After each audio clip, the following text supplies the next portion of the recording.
joined by Lee. It's West Brom versus Newcastle, and Newcastle versus West Brom. Now, Lee, this is a massive game for West Brom, isn't it? You know, they're currently bottom of the Premier League, and who would have thought West Brom would have been, you know, bottom of the Premier League come the start of the season? Well, you've got Alan Pardew. Well, he did have Alan Pardew in charge. There's only one way down. He's been Pardewed. They picked up a couple of great results, Liverpool and Man U recently, but it's not enough. They've got to win all three of their games in hopes Swansea don't win any one of their four. But even if they win here on Saturday, I think they're down anyways. But is it a shame? I don't want to be disrespectful, but I don't really care.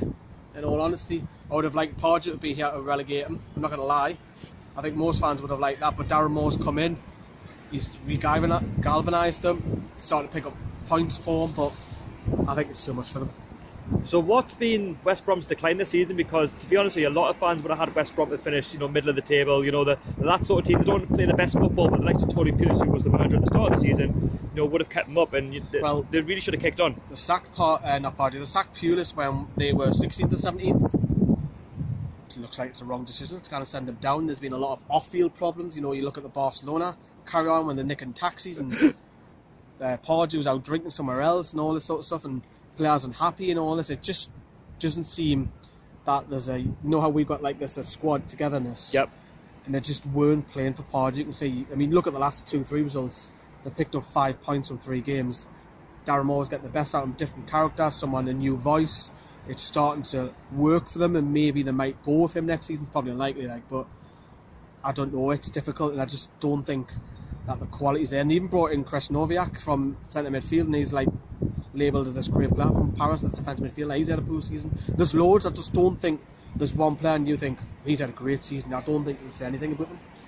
I mean, West Brom, you know, they'll come here with, you know, with something that they've got a lot to play for, really, because if they win this game and results go, you know, for them, then obviously they can fight another day. But it's got to win.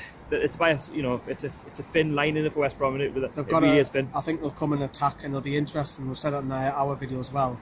They've got to attack where they can do. Simple as that. So expect them to throw bodies, probably more in the second half. They'll start to throw bodies a lot more forward if they're not already winning the game. And then it's us just keeping our discipline. Let's keep behind them, the crowd as well. Let's not get on the back of it's 0-0 after an hour, because we know that they're going to have to come out and attack us. And it's a different one that we're going into this game, knowing a team has to win it, because we don't normally go into the games with an opposition having to win the game, knowing that they've got to win it. Normally that's us. You know, that they're basically having an Aston Villa moment with us a couple of seasons ago, where you had to get a result, and you know, it's. I think theirs is worse off though, really, because it's now or never for them. They've got to win it or they're down. Simple as that. And I think, you know, it's just being patient. We haven't struck the deadlock. You know, try and get Shelby on the ball a lot more. It'd be interesting with Shelby and Livermore as well. I think Shelby should be going to the World Cup, in my opinion.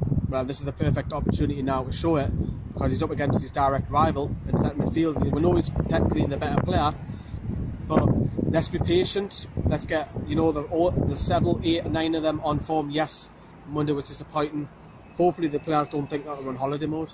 Well, that's what I was thinking, because the 1-0 defeat, the passing was really bad. It was, you know, they couldn't push. Well, both teams couldn't pass through water if they tried, really. When you're watching that, there's no quality in the game. Everton's goal just summed up the quality, you know, of how the goal came about and how we should have defended. And, you know, let's look at West Brom, because they've got some really good players. You know, you look at the likes of Rondon, you know, they've got, you know, Jay Rodriguez. They're very good with putting set pieces into the box. And, you know, you were talking about communication in your video, how Dubravka, you know, he's not really had a test, but West Brom will be testing him on Saturday. Yeah, because everything corners, they're going to have a player sitting on, when I say sitting, standing on them. So it'll be interesting to see how Dubravka, because this is your typical British old school team where they'll play set pieces, long ball tactics, if you want to call it that. So it'll be interesting to see how Dubravka can come through, because I don't think he's had this yet properly. Interesting how their tactics, but again, for me, yes, they have the likes of Rondon and Rodriguez, but they've scored 7 goals each in the Premier League. You take those 2 out, I mean, would they get on our side, Rodriguez and Rondon? Maybe Rondon Parks on the bench, but they don't have much quality. And yes, they're now playing 4-4-2 with wingers, which will probably attack us, but the quality just hasn't been there, and they're going down, and they deserve to go down.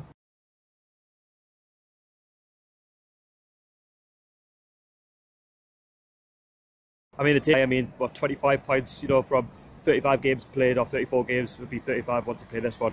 It's going to be tough, because again, with nothing to play for. Would there be any changes that you'd make on you know, on Saturday, well, because it's interesting what Rafa said before the Everton game. That he's hinted on the fringe players will get a game. So maybe this is time to bring in Mbemba, Jacob Murphy, maybe you might see man Kyo, your favourite man. So maybe you might see some of those changes. But Isaac Hayden, another one. Mourinho's another one, because the season's done with job. It's tried and tested now, isn't it? I don't want to say it's over. No, we've still got to play for that top 10, haven't we? Yeah, we've got to aim to go that top 10. And you've got to look at the table says that we're 3 points above, It's you not know, just that, Watford and Bournemouth, and we've got it's not just that, it's all each position now is worth like £2 million per position now. Money in it. And we need that money in the summer, because how much money we're going to have. We know that the Sky money's there, we know the big team money's going to be there. We know Ashley's not going to pile money in it, so we want to try and get high as possible. And it's going to be interesting, because I think we'll play a little bit on the counter, because we know that they have an attacker. And really intrigued me. I think against West Brom we've got to go at them just like they'll get at us and go toe-to-toe with West Brom. If we get the first goal after, they'll collapse. I really do. If we get the first goal, they have to come out. We've already talked about they have to attack. But they leave gaps if they come out, though. We've got to pick them off. Even if I'm saying if it's 0-0 after an hour, 70 minutes, we know that they have to attack us or they're down. And that leaves space in behind. And maybe that's an opportunity to start Slimani, bring on Gale later, because you know there's going to be space in behind. I would go for Slimani. Would you start him? I think, yeah, because... Give a full 90 minutes, if I'm honest. He needs that full 90 minutes to prove yourself that I think it's set up it. for us for space in behind later on. And I think you've got to play Slimani now for the rest of the season just to see if he's worth buying. At this present stage, if you said buy Slimani, I would say no right now, because I need to see more of it. Yes, these 2 cameo roles were great, but Everton, he wasn't great, but he didn't have the service. Dwight Gale got that service, ironically, when we started getting crosses in, so... Well, you described Slimani as the bull, as I've been watching. He is. He's bullish, isn't he? He'll go, oh, he's right straight through. He's powerful, isn't that? You need someone who's big and powerful who's going to hold up the ball. And he's directing, he panics defenders, and I would start him. West Brom will probably be expecting that, but like I said, we can pick them off later on. So 4-4-2, I reckon, or just go for it. West Brom, you know, we've got nothing to lose. But, you know, it's nice to know that we'll come here on Saturday and play with no fear that we're going to be going down. You know, we're safe, and you know everybody's going to be on board, and it's important that, you know, the 52,000 fans, that everybody's, you know, cheering the same note. You know, Rafa Benitez thanking him for what he's done this season, and like I say, if we get the first goal after, just think they'll collapse. I think the fans have a job to do as well. I know, you know, the way support was brilliant, mocking Sunderland and Jordan Pickford and that, and I think it's a great opportunity for the home fans now to get involved in that. And let's hear your voice, let's get amongst it, let's roll them on. Let's not 60-70 minutes if we've still haven't got a goal, let's keep supporting them, because the atmosphere's been a lot better, and I'm expecting we're going to win 3-0. I was going to say, score predictions, he's going for 3-0. I'm going to go for 3-1. I reckon West Brom will score from a set piece, as they're very good, but we'll should hopefully get the 3 points and, you know, look comfortable in the top 10. So yeah, that's just been Lee's thoughts from Newcastle Fans TV. He'll have a lot more videos over the course of the weekend. Yeah, you're going to be on there, aren't you? Yeah, I'll be on there as well. Fan cams and all that. Yeah, and go along and subscribe to his channel as well. I'm also part of that as well. I'll leave a link down below in the description. And yeah, thank you very much for watching. Don't forget to subscribe to my channel as well. Also like the video, put your comments down below, score predictions, and I'll see you all later. See ya.